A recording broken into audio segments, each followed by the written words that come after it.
Davis going to the curveball.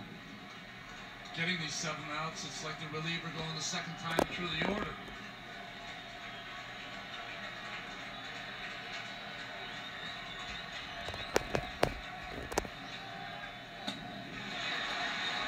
Reared back and missed 2-1.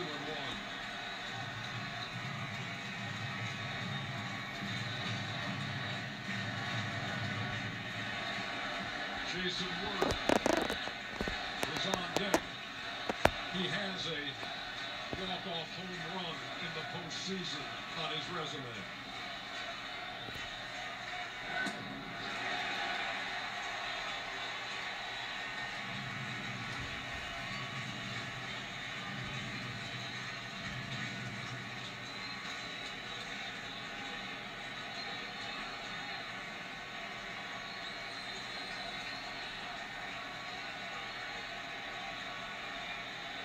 Three balls, 1 strike.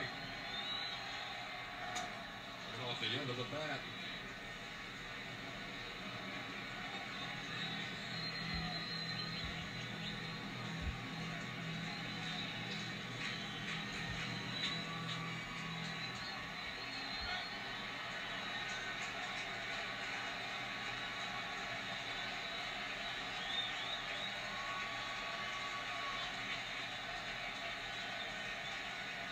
Payoff pitch. In the air to left center field. Plenty of room for Martine. 1 down. Why, that was a big at-bat for Wade Davis to come back. Pokes the fly ball out of Turner. 1 down. Yeah, the 3-1 pitch was close, but he swung at it to make it 3-2, and that pitch was supposed to be away, but it stayed in and jammed Turner.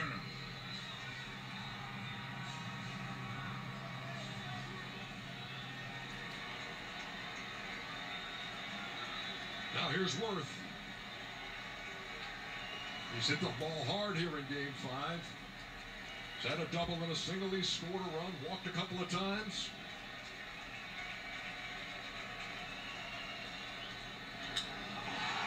Fly ball to left, over there by the line, and out of play. That was pitch 34, which ties his high for this season. Meyer normally comes on and shuts the door in the 9th inning. It was 32 for 33 in save opportunities. 2 for 2 in this series. Called on in the 7th inning. 79 career saves, never asked to go more than an inning.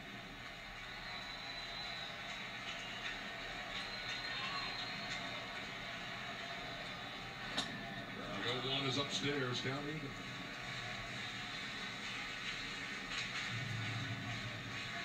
That one blown save by Davis, he gave up a game-tying home run in the 9th and a game-winning home run to Travis Shaw in the 10th against Milwaukee.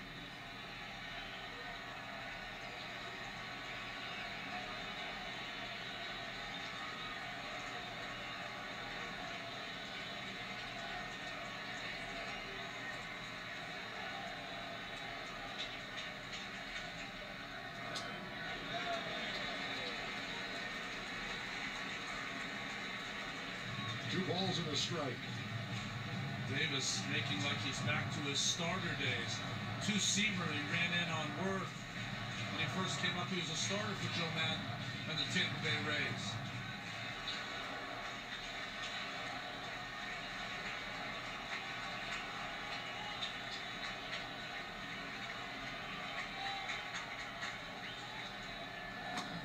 Cut right through that one, 2-2.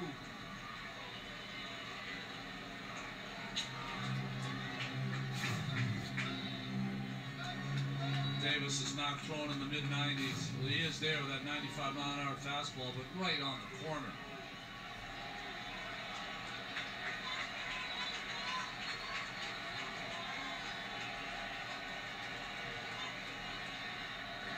And he struck him out.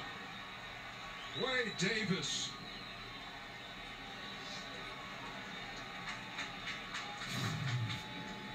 With a display of guts and guile. has the Cubs an out away from the NLCS.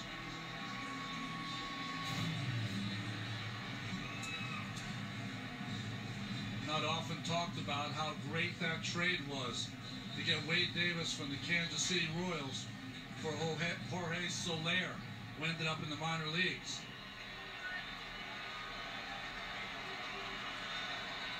Still a one-swing game. And this is the guy who can get that done. Bryce Harper. Wow. And tried to.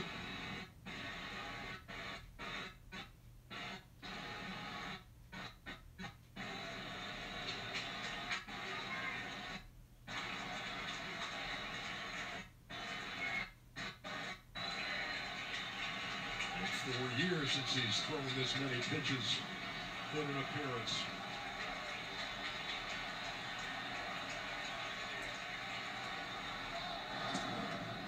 Bounces away, and the count even, a ball and a strike.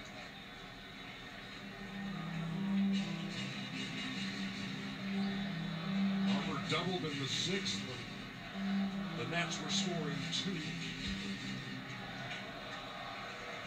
After having a 4-1 lead disappear and turn into an 8-4 deficit, and now it's a 9-8 game. The Cubs an out away, the Nats a swing away. The Nationals facing elimination. Harper has 3 home runs and 23 at-bats. He needs one now.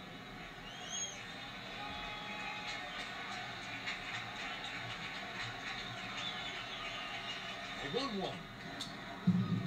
And now the Cubs a strike away.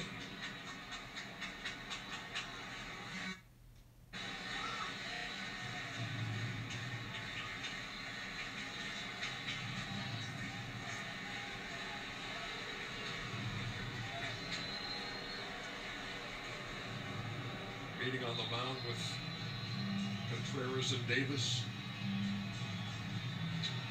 with the dangerous Bryce Harper. Behind in the count, a ball and 2 strikes.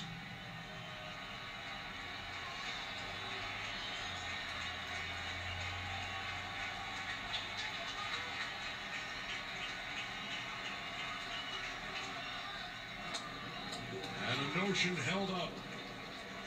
2 balls and 2 strikes.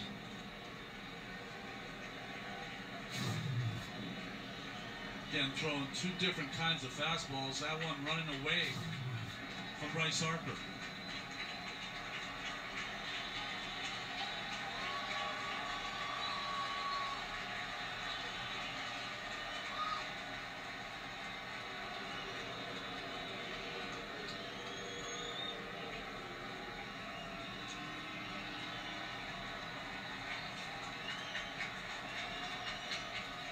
Here comes the 2-2. Up high. 3 balls and 2 strikes. Davis walked a couple in the 8th when Washington was able to push another run across and make this a 1-run game.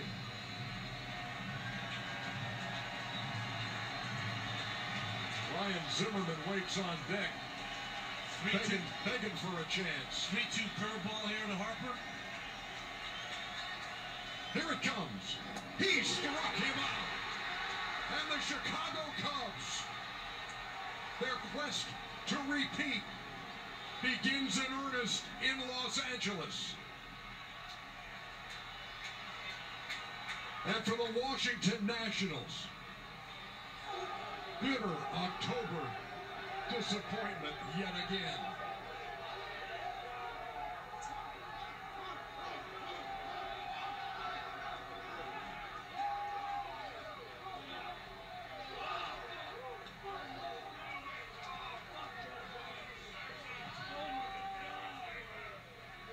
Joe Madden went to his horse, Wade Davis. He got 7 outs on him. And on the 5-year anniversary of 2012, when the Nationals had a 6-0 lead with Gio Gonzalez on the mound, they had a 4-1 lead today with Gio on the mound. They lost 9-7 in 2012, 9-8 here today.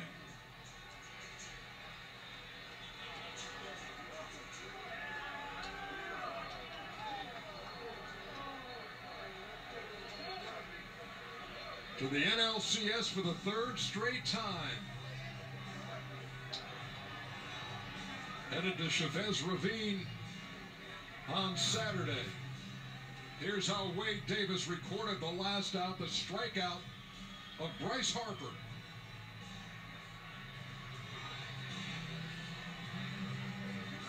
And that search for a playoff series victory for the Washington Nationals will continue.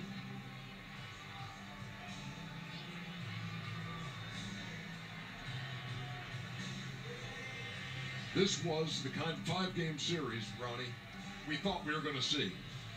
2 evenly matched teams, one with 97 wins, the Nats, one with 92, and the reigning champions, the Chicago Cubs. I mean, literally running on fumes and out of pitching. They go to Wade Davis for 7 outs and get the job done. Let's go down to the field, Sam Ryan. Thanks a lot, guys. Addison down 4-1 in this one. Before the 5th inning came along, what was the feeling amongst this team being down early? You know, the feeling at that point was determination, I feel like. You know, in the dugout, they've been up all game. We didn't get down on ourselves no matter what the score was. We came back and battled. 4 runs batted in, the 2-run double, and the 5th. Take me through that at bat off of Max. Just looking for something over the plate, you know, just tried to do too much, just move the runners. Got a good pitch to hit, went out in the outfield, and got 2 runs in. Come home on the pass ball. What'd you see there?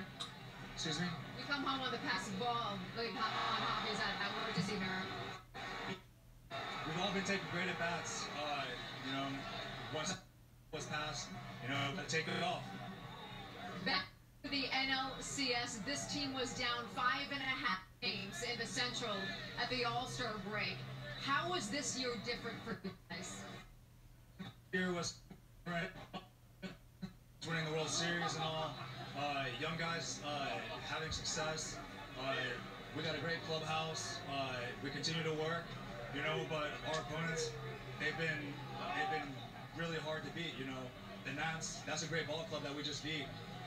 Kudos to them for coming this far, and just happy to be on this side, you know, with the Cubbies. You see the bullpen usage tonight. You see Quintana coming out of the bullpen, and then Wade Davis coming out of the bullpen in the 7th inning. That 9th inning to get those last 2 strikeouts. What can you say about him? He's been great all year. The same guy all year. He doesn't shy away from the big moment, and last 3 outs, all headed, you know, is just making the play. He came out here, no mound. He did great tonight. Congratulations to you. Thank you. Back to you, Ernie. All right, thank you very much, Sam. Boy, they're flying the W here in Washington, D.C. You know, Ernie, it's not unprecedented.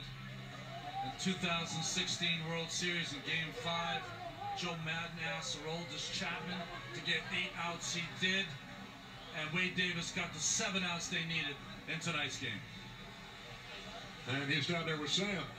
Yeah, Wade Davis, 7 outs. You come in the 7th inning. The most pitches you've thrown this year out of the bullpen. What was the adrenaline like for you out there?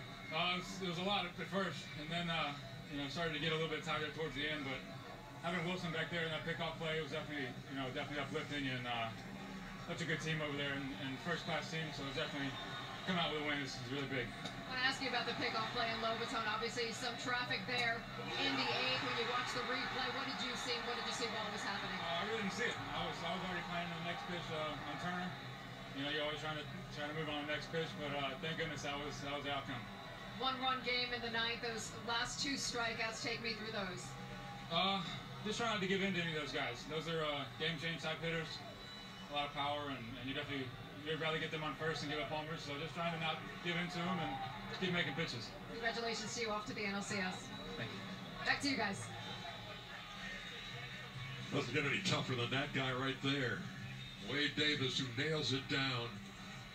Ronnie, it's been an absolute pleasure. I know you'll have Brian Anderson with you for the National League Championship Series, and I'll be watching. Final score, 9-8 Cubs. For Ron and Sam, Ernie Johnson. Stay tuned for the postseason show presented by Lincoln Motor Company. It's next.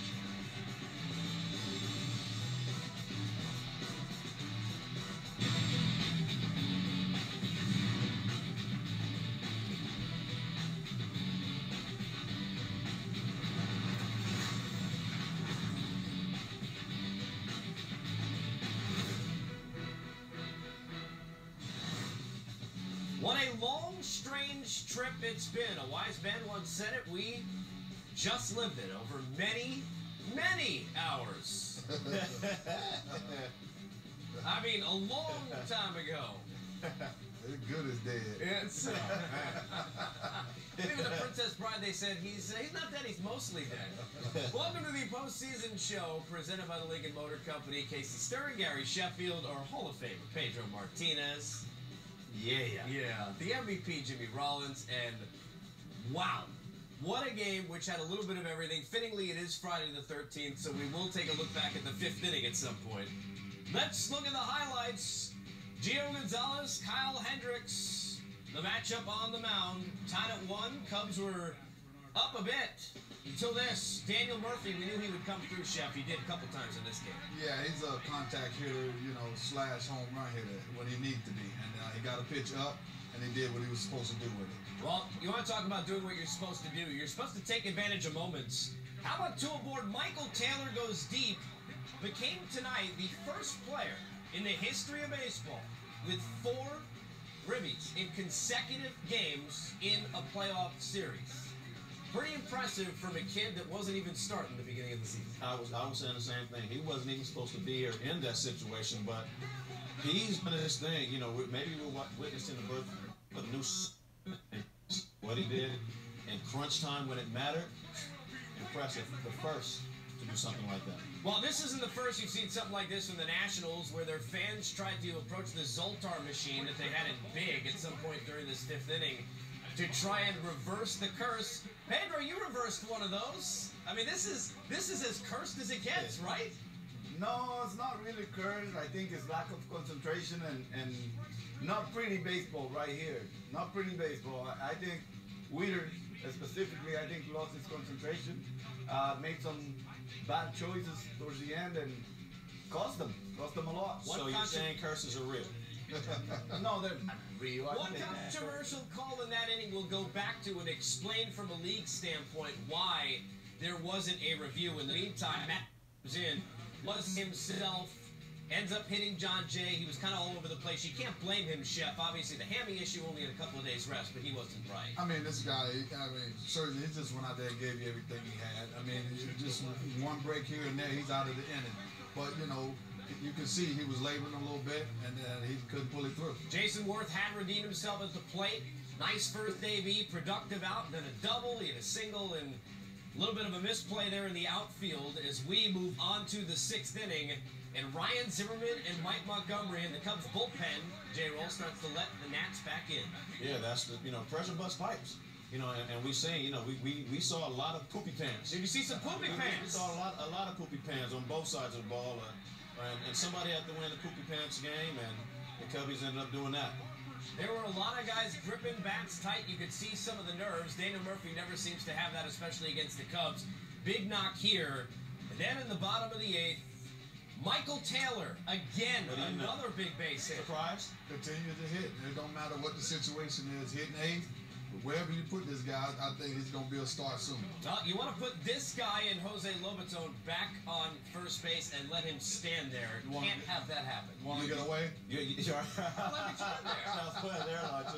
You have one job there, to not get picked off. The go-ahead run is at second. You're not going to score on a ball in a gap. You have no reason to be picked off. I say you got to execute the fundamentals. That is a fundamental of baseball. Learn how to slide into the bag, but knowing you cannot get picked off right there, no matter what. Stand on the bag. Bryce Harper, this is the guy you want. Tying run at the plate, but strikes out, as did Worth before him. Turner flies out what could have been ball 4. Davis ends up getting 7 outs. Back into the Washington Nationals. So the naziest thing ever that could have happened happened, and in D.C. right now they're wishing this was fake news, but it's not. 9-8, the Cubs, the final. Save all the jokes for the postgame, Jimmy Rollins. Let's talk about Wade Davis. Pedro, you know what it takes to get on that hill in the postseason and to rise. We saw it in 14 when he set up Greg Holland. We saw it in 15 when he closed, and once again tonight, even though shaky at times, Wade Davis got it done. Gutsy. That's all I have to say. It was gutsy what he was able to do, not having his staff, not feeling good, not being in command of his pitches. He labored around. I think the Lobaton play really gave him a breather. I think even the time to argue over the call, I think gave him a little breather. When we saw him start the inning, he looked a little bit sharper. Means he was probably laboring too much in between the inning that was going on, and now as he got a little breather, he started to feel better, and that's probably why he ended up getting those 3 outs, because his breaking ball was a little bit sharper. Not good, but sharper than it was in the previous inning. And, you know, we've talked about it, and he said after the game, you know, he was tuned up. And Pedro, you said it yourself, when you're feeling real good and strong, you're not at your best. And as you said, he was able to settle down because of that time, and he said he started getting a little fatigue at the end. But that's when he got nasty. Yeah. He got nasty. When, you know, so whatever, you know, Chef's talking about, you need somebody to calm him down. That situation gave him a chance to calm down. Then as the fatigue came in, he really started getting real nasty. With expectations, right, comes, you know, when you are a player like a Bryce Harper, this is what happens. I don't want to key on one at bat, but we saw this a couple of times tonight from some of the Nats hitters, and in that spot, I want to ask you, you mentioned the poopy pants, but you're looking... Popping bottles, right, for that first pitch. Why swing at a breaking ball in the dirt to start that at-bat? You know, like I say, you know, he knows he's the face of this team, and he wants to come through in a big way, but these are the moments you just have to take what they give you. And especially when you're the star. They're not going to just come right after you and with fastballs after fastballs where you can put them in the seats.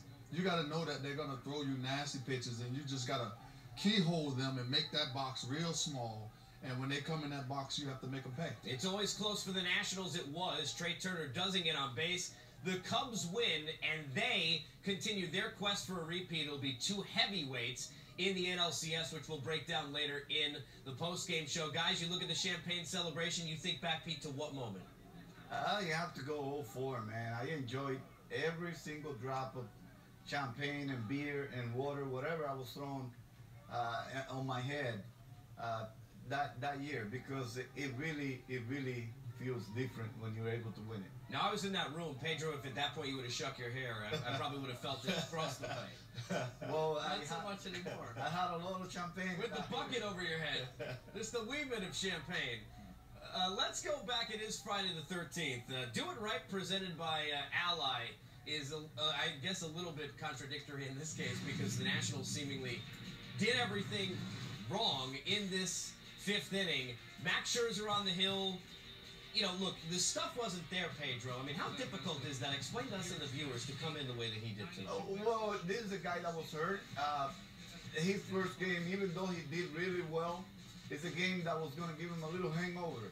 You know, it's a little setback from you know, the laboring, the amount of stress he had to go through. I think just the 2 days for him was just for a little bullpen, probably no more than 1 inning. And if everything went smooth, he could have probably adjusted after he was able to get a breather, but he didn't. But he was out of the inning with a strikeout, with lackadaisical play by your catcher, and now you extended his pitches and his wear and tear and everything else, and it just got out of control. This is when you got to concentrate. On the play that we just saw, just to kind of explain to the viewer, where Wieters ends up getting hit, he knew it right away. So he goes ahead and he makes sure to tell the umpire, hey, look, I got hit. They have a committee similar to check swing and other things that we see where this takes place. A lot of people have questions. Here's where we are from the league standpoint. First of all, this is not reviewable. Right. So you can't review it. You can't get a dusty for not reviewing it. You can't get on the umpires not going to replay. So this came down to a committee, Jimmy, and we see this all the time, where nobody saw it. They missed the play. They made a mistake. Does it mean the Nationals would have won the game? No, but they missed the play. Definitely, and those things happen so fast, and it wasn't blatant where his mask got spun around and he's knocked out. I mean, he nipped the side of his face mask on a back swing. Everybody's watching the ball goes down as he tries to block it, and smart on Baez to take off running. And And any situation, for example, a guy's trying to steal the base, and you hit the catcher, the ball is dead. So maybe that runners can't advance. Runners can't advance. And it's a strike. Everything stops. So maybe in his mind, that's what's supposed to happen, and it didn't. And I can't say that's something that should go back for replay. I don't know, but still, fundamentals. He gets down and blocks the ball properly. The ball doesn't get away. You know, as you see, he kind of popped up to block it. I'm not a catcher, but I've seen some good ones. Well, if they called it right, the beef is it's a strike based on the rule, and it would have been strike 3. Exactly. But he missed the ball before he got hit in the head. No, but based on the rule, and I would read it to you word for word, but I did read it several times. If there is a hefty backswing on a play like that, and a player is hit, the rule is verbatim. It's dead. It's dead. Okay, the runners don't advance, and it's a 3rd strike. Here you go. Batter strikes at a ball, misses and swings so hard it carries the bat all the way around, in the umpire's judgment, unintentionally hits the catcher or the ball, the back in the backswing. Exactly what happened here. Should be a call to strike only. This would have been strike 3. It would have ended the inning. So basically, the umpires missed it. Correct. And they couldn't get together in a group. No one could confirm they saw it. But what I'm saying is that if there's a replay, you can say, okay, I can go look at it. They would have fixed it. Okay, well then what's the point? It's not review. Well, I understand that. Well, let me ask my players about that, because it's something that in watching Twitter, and I bet you a lot of people at home watching this, everybody was arguing about, hey, the Lobaton play, right? They called it right.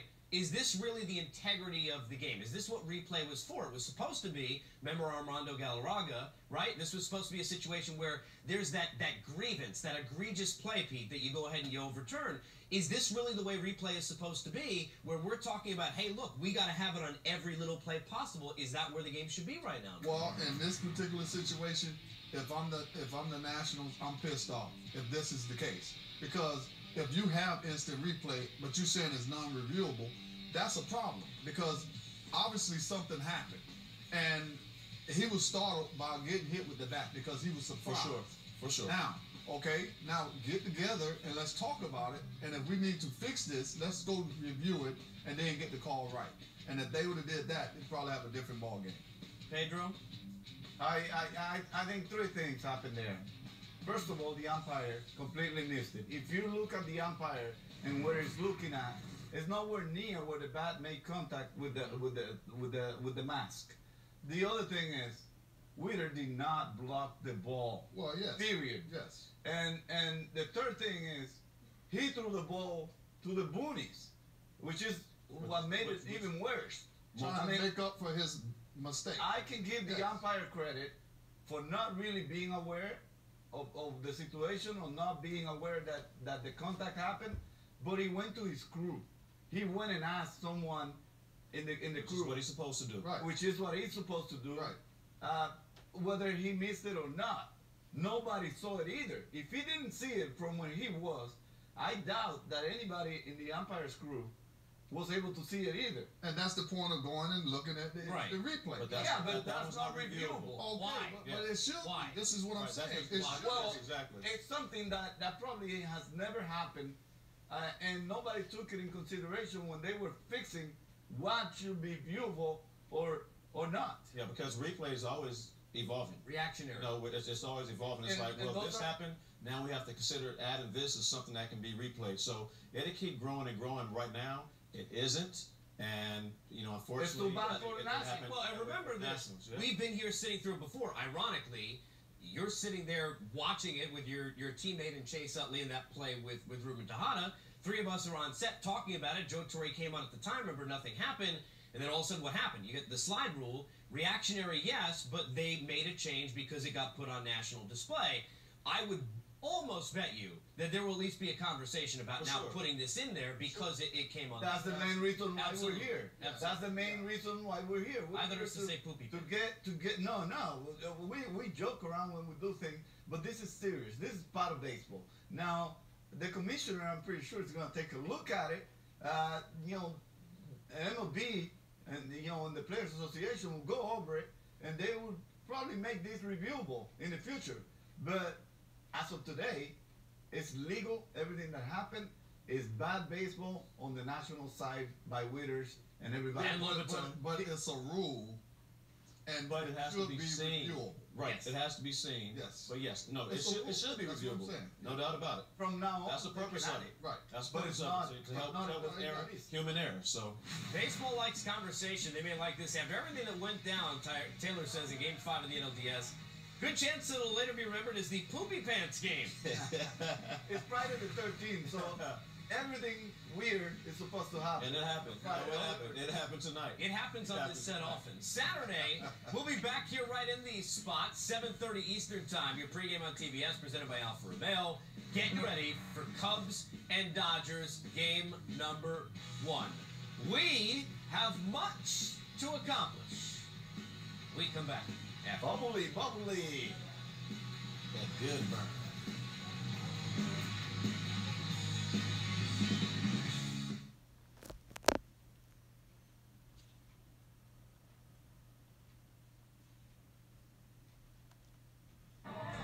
I don't know. It's just something about this team that we thrive when we're behind, and you know that's so fun to be a part of. I mean, you know, big three-run homer for them, and then to come out and score 2, just to silence it a little bit. I mean, oh my gosh! I mean, it beating Scherzer. I mean, the guy's one of the best pitchers ever, and everybody here did. I mean, unbelievable job.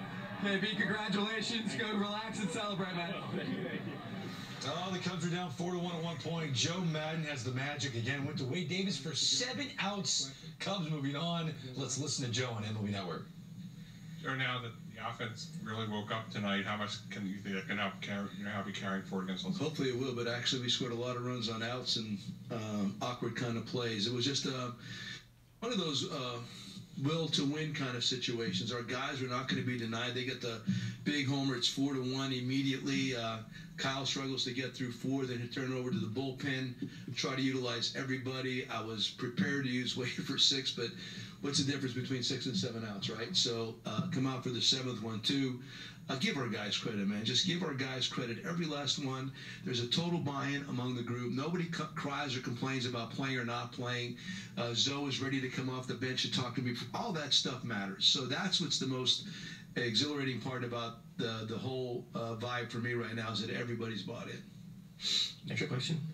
Dave on the left. Yes, sir. Joe, 4-1, you guys fall behind. What was the mindset? Obviously, you've been there before, but maybe not under these circumstances. Well, just watching the game progress, we needed to chip away, and we did. And then once we got in our bullpen, I thought anything was possible. We just had to hold them. I mean, that was the big thing. How do you hold them? I did not want to use Q early. I thought that, like I said before the game, the normal means the regular bullpen guys are rested, so give them the first crack. And I felt really actually very strongly about that. Dunsing got through it. I mean, I was really counting on more outs out of Montgomery, quite frankly. It didn't happen, so you just got to move on the conga line at that point. I thought 6, not 7 out of Wade, but like I said, what's the difference between 6 and 7? So give the boys credit, man. That's one of the most incredible victories I've ever been part of. I know a lot of people are probably saying the same thing, but under the circumstances, in the other team's ballpark after a tough loss at home, to come back and do that, give our guys all the credit in the world. Craig on the right. Joe, how bizarre was that game for you, especially getting 4 off Scherzer in that inning? It was bizarro world. There's no question about it, and but it happens. It happens this time of the year. You have to be, again, all hands on deck. You got to be prepared to do things you normally don't do. You have to have guys that are ready. How about Schwarber's pinch hit as an example? I mean, left on left right there. Schwarber has not done that pretty much, and he was ready to do that. Tommy Listel, another big pinch hit at bat. Zobrist, huge at bat. That base hit to left field versus Scherzer. Now, that's what I'm talking about. Before the game, So's not starting. And this is the MVP of the World Series last year. He got it. He understood exactly why. And that's the beauty of this group, that they really support one another. It's something that we grew throughout the course of the year. And listen, any manager would love this group. On the left, Bill. Yes, hey, shake. Hi, Joe. You go Lackey Saturday? We have right now. We just got champagne after this. A long flight to LA, which I'm really pleased about. We haven't even talked about that yet. He's definitely in the mix, no question. And then just All right, that was Joe Madden talking after a thrilling 9-8 victory over the Washington Nationals. The Cubs move on to the National League Championship Series, take on the Los Angeles Dodgers. There were 3 very controversial moments in this game. One that you heard Dusty Baker talking about at the dais before. Matt Wieters getting hit in the face mask. He initially thought that the ball should immediately be dead because Javi Baez's backswing made contact with Wieters. Therefore, a run would not score eventually on this play. As you see, everyone moved up. The ball gets away, and a run scores for the Chicago Cubs. Now, Harold, you talked to an umpire. Yes. Our heated debate, I had to get an answer, and Al's like, get somebody on the boat. Well, okay, so thank you. And what the umpire said was, yes, they hit him in the mask, but probably, and he said I had not talked to Jerry yet, so in him watching the game, and what he felt happened was that in Jerry's judgment, that did not impede from Wieters catching the ball. So contact on Baez's back. If it was in his glove and he knocked it out of the glove, that's one thing. Or if the ball had popped up and he hit the ball, it's a whole nother thing. But because he missed the baseball and the ball was not in his possession, the bat hitting him did not interfere, so to speak, with his play. So affect the play in his judgment. So therefore, the ball was still live. So then the rule isn't complete. Because that's not what you just read a little while ago. That's what I meant. That rule did not apply to that baseball moment. That moment was a wild pitch. And I knew that rule, which is the only rule, it's the closest thing to what Dusty Baker thought, that was basically what the confusion was. All right, so we cleared that up. I do think the biggest moment of the game in terms of momentum was here comes Max Scherzer. It was the aha moment. Like, here comes Madison Bumgarner out of the bullpen. Yeah. When you got the aces, the Cy Young guys coming out of the pen, you think advantage, team with the lead, the Cy Young guy coming out. It didn't work out. Scherzer got knocked around by the Cubs. He did, but, yes, and I think there was a lot of Nationals fans that were anticipating the wow moment for their big picture. But I want to back up even a little bit further. Gio Gonzalez started this game. Remember, guys, I know it was 14 pitchers ago. It ended up going in the 3 innings, 3 runs, but this was a guy that, hey, listen, he's going to get Cy Young votes. But to me, he's a guy that is around the plate. He's not a nibbler, but he throws just enough balls to get wild. And that's exactly what happened in the first inning. Couple walks. He had the lead. This was a great play by Michael Taylor. At least he tried. Ended up being a double. Here's another walk. He ended up walking 4 guys. And as a result of that, you see the wildness that created the frustration for Dusty Baker during the game. Said I had to take him out, even though he was leading off in the next inning, and they burned the pinch hitter. But here's the wild Cage animal, right? Yeah, there's the blue and the brown eye. He used Cage. First time that Max Scherzer came out of the bullpen, you got to go back to his relief days with the Tigers back in 2012, 13. You look at what he was able to do, and yes, this is exactly what I thought, Greg. I'm like, oh, great ace pitcher, Cy Young. Remember Bumgarner? Ooh, last year, remember Kershaw came in, game 5. It was wild moments, and how could you forget this? Lester. So it had all the writing on the wall. Yes, the Nationals were up 4-3, and it just didn't work out. He had 2 outs. Nice play by Trey Turner, but no can do on Contreras. Zobrist, another bloop to left field, short left, it just falls in. 30 love, little pitch and wedge, and then first pitch changeup, huge hit by Addison Russell. You see that the Cubs are excited just to get anything off the Scherzer. He was fantastic in Game 3. In the 7th inning, 7 strikeouts, only 1 run. It was unearned. And then that was the crazy play with Baez. Strikeout, the bat, and then look at the craziness that goes on here. Tommy Listelli pinch hits, catcher interference. He goes on the base. His base is loaded. Hits John Jay. Another run scores. It was so wacky for the 29 pitches that Max Scherzer threw. I get it. 98 pitches was thrown in Game 3. This 5th inning had all sorts of crazy stuff, but it ended up being 4 runs. It was the difference. At that time, the Cubs went ahead 7-4, and really the rest was history in a 9-8 win by the Cubs. But that to me was very unbecoming of Max Scherzer. So the question is, he threw on Monday. Why today should you have thought he would be strong? What's today significant of? Today would be a side day. So you know it's all hands on deck. You clearly know the way, and I tried to show a little bit of it, try to get as much footage. So on a side day, how many pitches you get? How many pitches was he strong to go? So here, I would say this, Harold. Because of where they are, a possibility of going on to the next round, NLCS, and you got a chance to go to the World Series and all that stuff, first series for the Nats, he's the type of guy that I guarantee he could have gone a couple innings. That didn't affect him. I think it was quirky. I mean, I just showed the hits. A grounder past Turner, barely. Then he hits a guy, interference. Like, it was kind of crazy. 29 pitches got him up enough to where Dusty took him out. But I think it was purely zoned in. If he could have gotten maybe 4 or 5 out of Gio, I think that was in Dusty's head. Yep. And I'm going to bring in Scherzer for a 2. Then go to my back end guys, Doolittle, whoever else. And the bullpen's lined up, and they were throwing the ball. But as a result of the wildness of Gio and only going 3 innings, it kind of, I think, messed up Dusty's plan. It came a little too soon. I go to the 2nd inning. I mean, to me, the Nationals had it all set up. To get to the point where you're at, you had to have some offense, right? So there hadn't been much offense outside of Michael Taylor's home run.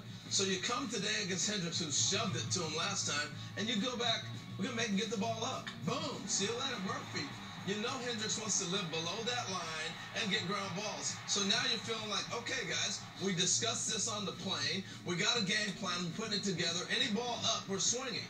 Now you get the blooper. So all of a sudden, you've got action. You got to run around. Weeders comes up and says, you want to play the shift on me? I'm 0 for 10. Okay, I want to help something get going. I got the hottest guy on the team hitting behind me. I'll drop the bunt and move them up. So now they're 1st and 2nd, no outs, and here comes Michael Taylor. Okay, so then Michael Taylor comes up, and they think we can go up top with him and throw the ball up there. So he gets a pitch, check, swing. Are they going up high on me again? You got to be kidding me. They throw another one up there, and then they had a little conversation. They come back and try to go up again. He's thinking, I gotta get the ball up. That's what he's thinking off of Hendricks. Any hitter says, I don't want a ball down, I want it up. So you're looking up, you're gonna react to him. That's just the way it was. That was way up. 88 up here is not 95. It's unbelievable where you're but this is a perfect case, and that was beautiful, Harold, of showing a guy out of his strength. Kyle Hendricks is a he's a 2-seam changeup guy. He wants everything from the knees to the ankles. So now you got a scout report that Taylor likes. You can't hit the ball up. I throw a sinker. I can't power 4-seamer upstairs 90 plus.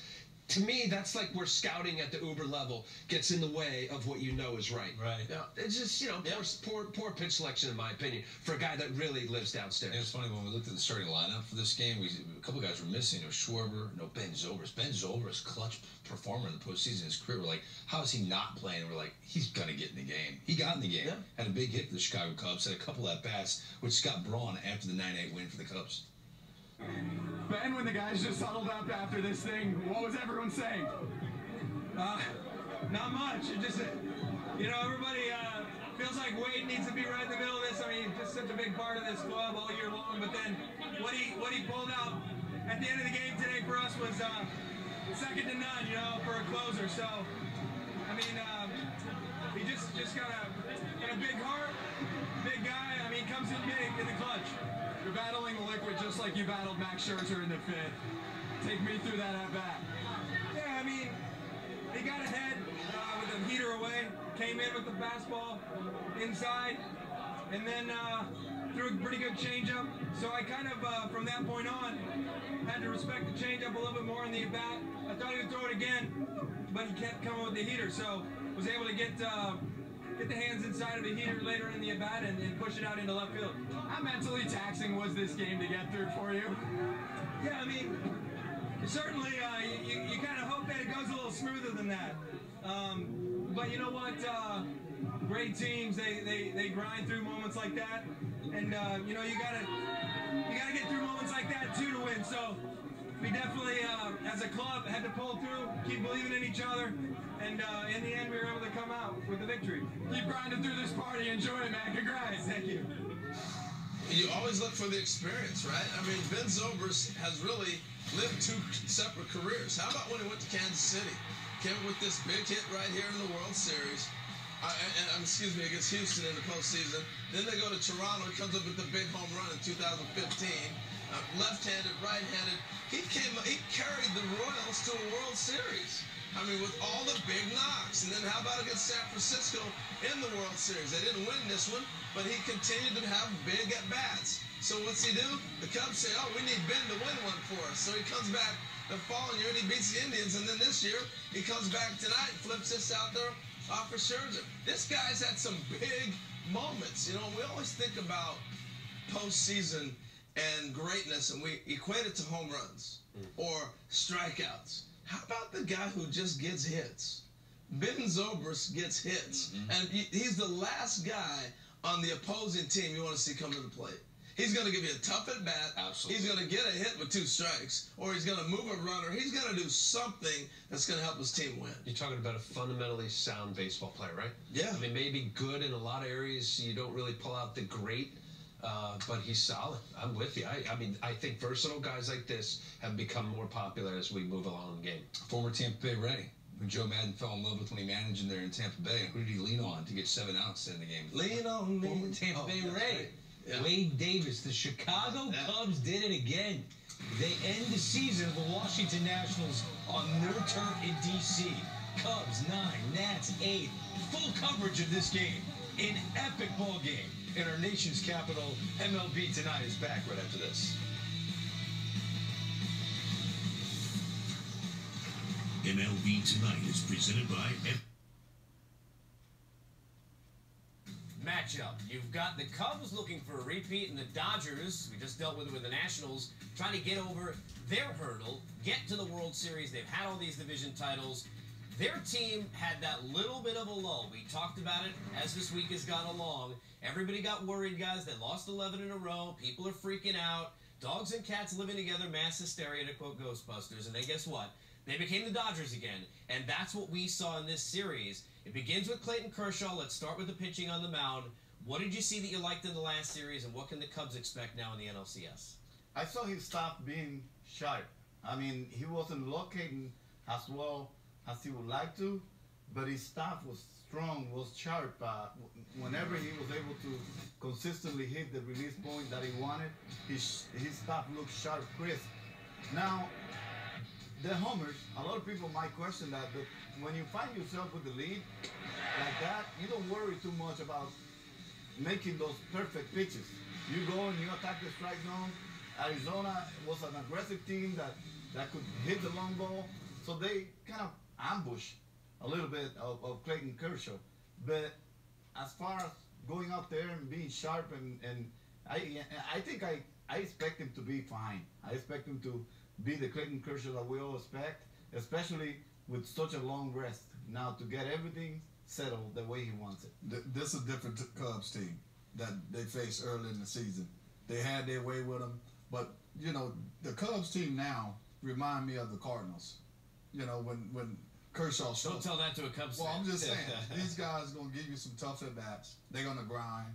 They're gonna come back. When you think you're ahead, they just sitting back, just waiting till that big inning come and they make things happen. So I look for Kershaw to be great, but this is a different team. You were in that clubhouse as we watched Red Turn 2, JT become he is absolutely, you talk to anybody in that room, the unquestioned leader in that room.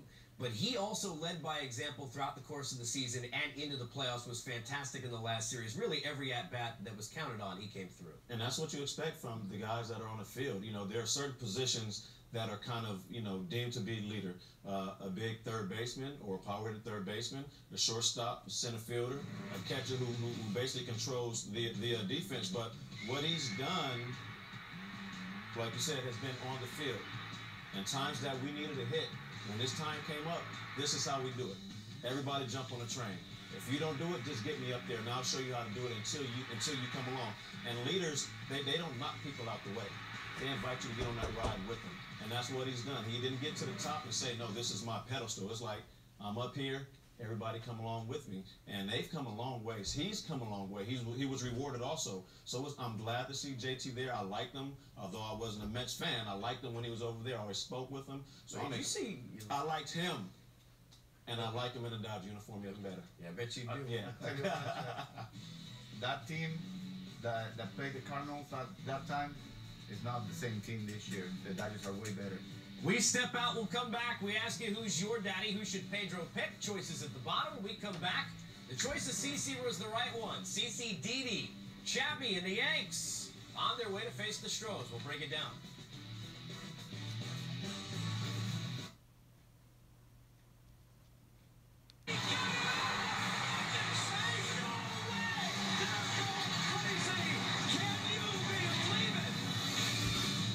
Welcome everyone to MLB Tonight, presented by Evan Williams Bourbon. The Cubs did it again.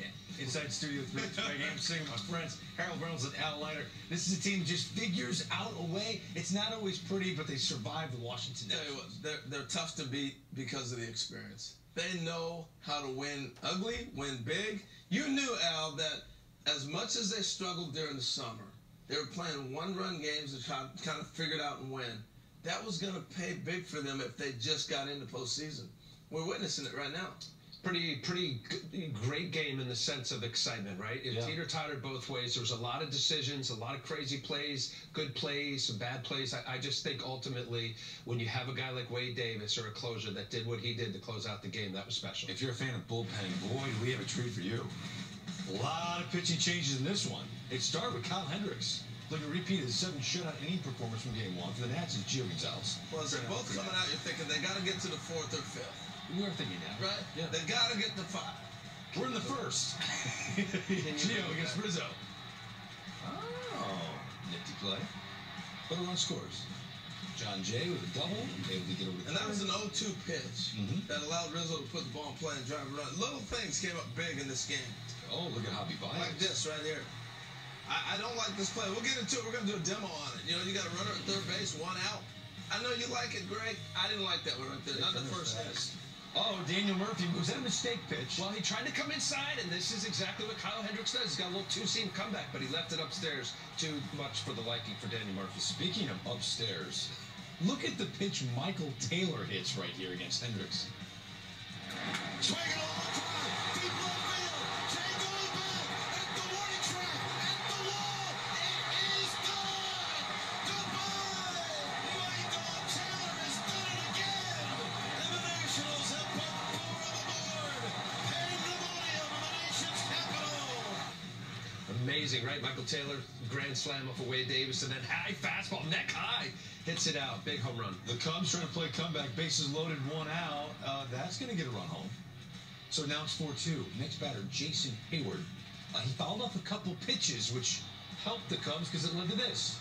It didn't look like an awful pitch. I know it was off the home plate, but, I mean, this is what Gio kind of really had tonight with the 4 walks and just around the plate enough. Yeah, he would eventually strike out. That being Jason Heyward, he was 0 for 4 with 2 strikeouts. We go to the 5th.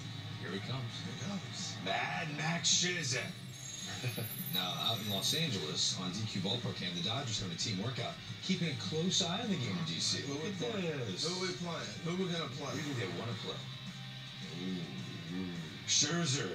I would want to play him. He looked crazy with them eyes. Since 2013. And he threw 98 pitches on Monday. Yeah. And a bit of a jam here. Down the line, Addison Russell gets big knock for Addison Russell. Been a tough summer for him. Come up with a big play right there. And there was little things. That ball snuck into the corner. Instead of hitting in the corner, kicking back, it's only 1 run. As a result, scoring from first, you got 2 runs. And then this play, which we're going to talk about, Wieters gets hit in the mask with the backswing of Baez. Throws down to first base, wild pitch, goes in the right. Absolute mess. Take a look at this. Backswing, is it a dead ball? Is it not a dead ball? You see Matt Wieters hoping that it is. Umpires ended up conferring and overruled it. Because Wieters didn't have control of the baseball, they let the play stand. We'll get back to that. Next up, pinch hitter Tommy LaStella grounds the pitch foul. Sent first on the play for catcher's interference. Loads the bases. So here's Scherzer not getting much help at all. And then he doesn't help himself by hitting John Jay. Yeah, he just off a little bit. 2 quick outs, too, to start that inning. That's like, you got to be kidding me. What else? What else? I mean, you get 4 runs early and you can't hold it. Before you know it, you're down big time. Oh, we got the 3rd out. What? Oh, no, in the lights. Now you're down 4 and adding. RBI double for Russell. Cubs up 8-4, thinking blowout. Bottom 6. Here they come. Mike Montgomery in a jam. Zimmerman up. Runners in 2nd and 3rd. A little wilder. I don't think I've ever seen this many balls thrown in the dirt. Lots of wild pitches. I mean, it's incredible. Actually, through the whole postseason so far, H. Yeah. Daniel Murphy, next batter. This ball just kept carrying, didn't it? Up against the fence. RBI double for Daniel Murphy. He's money in the postseason, isn't he? Wow. Yeah. He can hit. 8-6 the score. We go to the 7th. Chris Bryant up. Runners in the corners, 1 out. Another pivotal play here, Harold. What happens? Well, we thought for sure it would be the slide rule. Now it's a double play. Doesn't turn it. But you look back at it and you go, oh, man, Were they going to call the double play on that? They didn't. No, they didn't. Oh, run scores, so it's 9-6. You see, Jose Quintana hasn't been coming out of a bullpen in a while. That looked good off the bat, Al. Yeah, I thought for sure, but it was off the end of the bat. Just enough off the end of the bat. You see Bryce Harper just frustrated that he missed it by a couple inches. Run scores 9-7. It would bring Wade Davis into the game with 2 outs in the 7th. Wow. It's the punch out. Joe Madden looking like a genius so far. High leverage inning. Bottom 8. Runners on first and second. Pinch hitter Adam Len. Oh no for the Nats. 4, 6, 3. Murphy does go to third though. Again, it's 9-7. Michael Taylor. Harold, the kid's been money. It has been tremendous. Talk about a coming out party. Getting a chance to really have the nation see who he is. Listen, that's first player in postseason history with back-to-back 4 RBI games. In postseason history, Michael Taylor was the first to do it. Wow. Lobaton with this base hit up the middle. They're threatening 2 on, 2 outs in the 8th. Snap throw. Biggest play of the game for me. No, wait, they said save. Uh-oh. Did they? Uh-oh. We have a replay review presented by WB Mason. That was a perfectly executed timing play. Pitcher was involved, catcher, of course, first baseman. Anyone else surprised they overturned this? I was a little. Yeah. I was, Greg, because it wasn't really that clear as far as the view that I saw. Cubs fired up. Nationals can't be happy about it. Dusty kept this body language was dead all night, it felt like. We go bottom 9. Cubs leading 9-8. Wade Davis still in the game, and he has to mow down to the top of the order. We're talking Turner, Worth, and Harper. Yeah, and this is where you get your money's worth out of Wade Davis. Getting through those guys to win it, whew, impressive.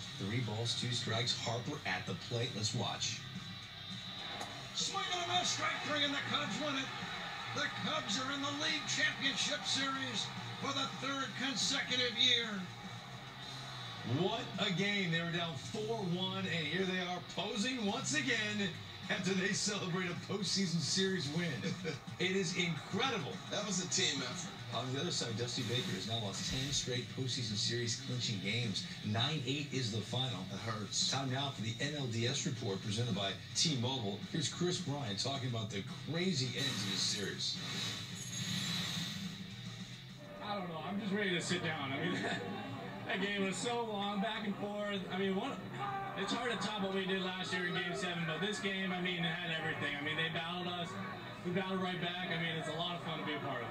You know, everybody feels like Wade needs to be right in the middle of this. I mean, just such a big part of this club all year long. But then what he pulled out at the end of the game today for us was second to none, you know, for a closer. So he just got a big heart, big guy. I mean, comes in big in the clutch.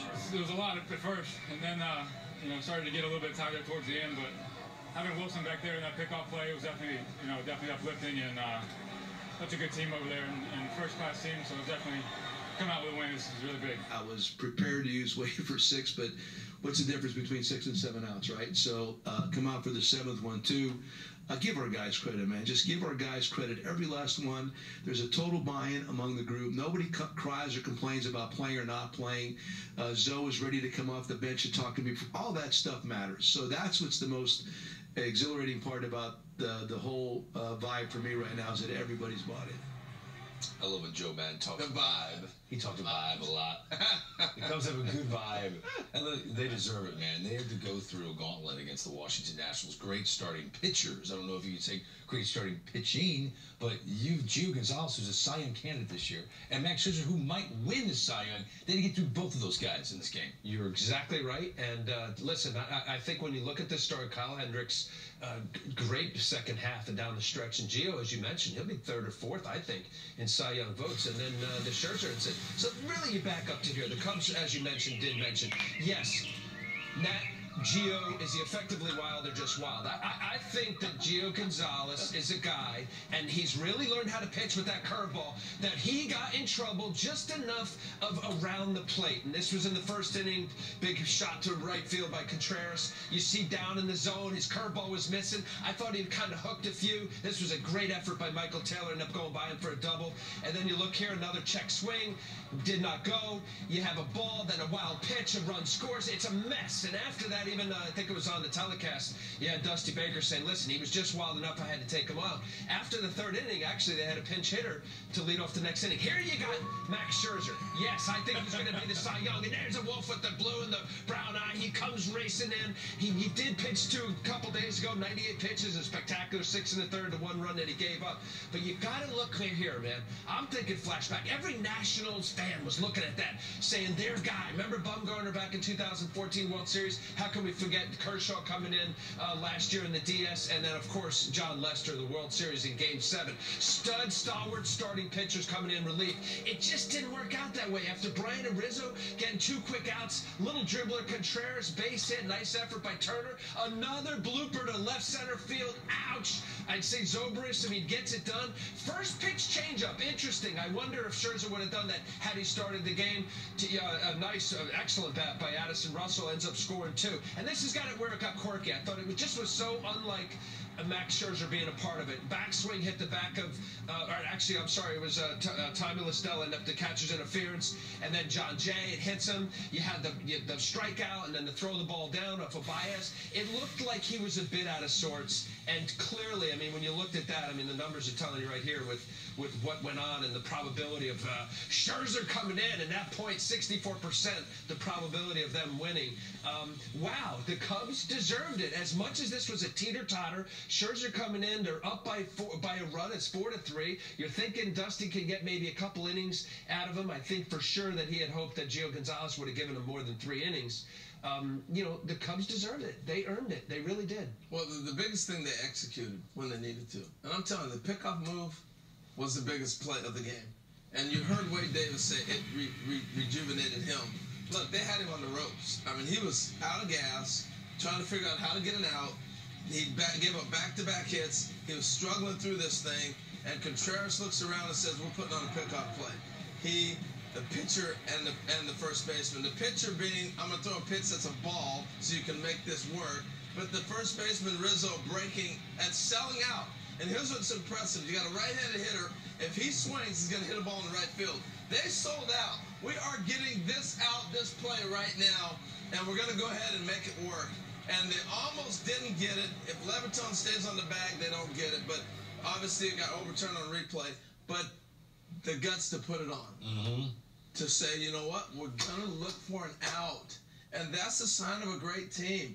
To recognize our pitcher's really scuffling through this thing. On a guy that's got a teammate in front of him on the bases, a guy that's not a base stealer at all. He's not fast back in his bad shirt. It's amazing what they did there. He got a base hit. He's excited. Right. And they capitalize on it. Boom! It did take instant replay to overturn it, and I don't know about you guys, but I was looking close, and it was hard to pick up. Well, replay is an interesting subject. Yeah, we'll get into it. Throughout the postseason.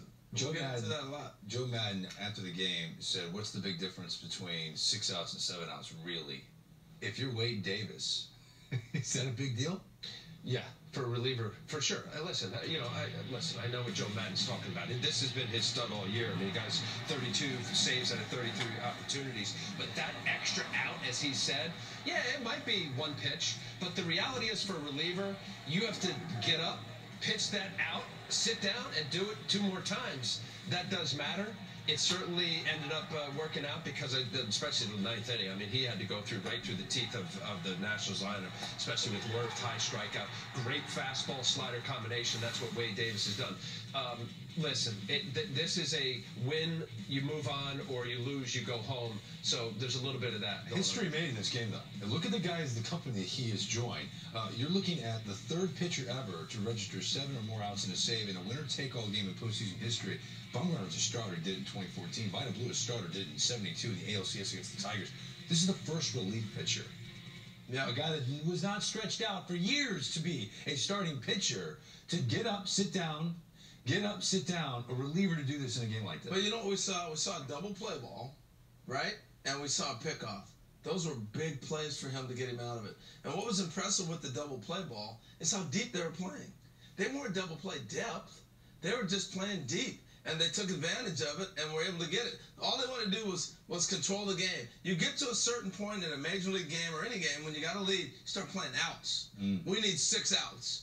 And we got a 3-run lead. That's all you're playing. So now your defense sets accordingly. And as a result, when Lynn came up, they weren't pinching the second baseman in looking for a double play. They're playing outs. So they played deep. He hit one hard. They turned it over. That was another big pickoff, and then they got the pickoff play. So they gave him two big plays that got Wade Davis through some struggles. I thought they played a brilliant game from the 9th inning there. Well, 2 1/3. You know, we just showed the graphic. It was two starting pitchers, Vida Blue and Bumgarner. But are you a little surprised, especially in the days of the relievers, Sparky Lyle and Raleigh Fingers, that was the longest outing for a reliever to record a He's save? a former starter, but isn't it? No, but I'm surprised 2 1/3. I mean, I don't know. It just didn't seem, that Raleigh Fingers. Somebody. How's that Jorge Soler for Wade Davis trade looking now?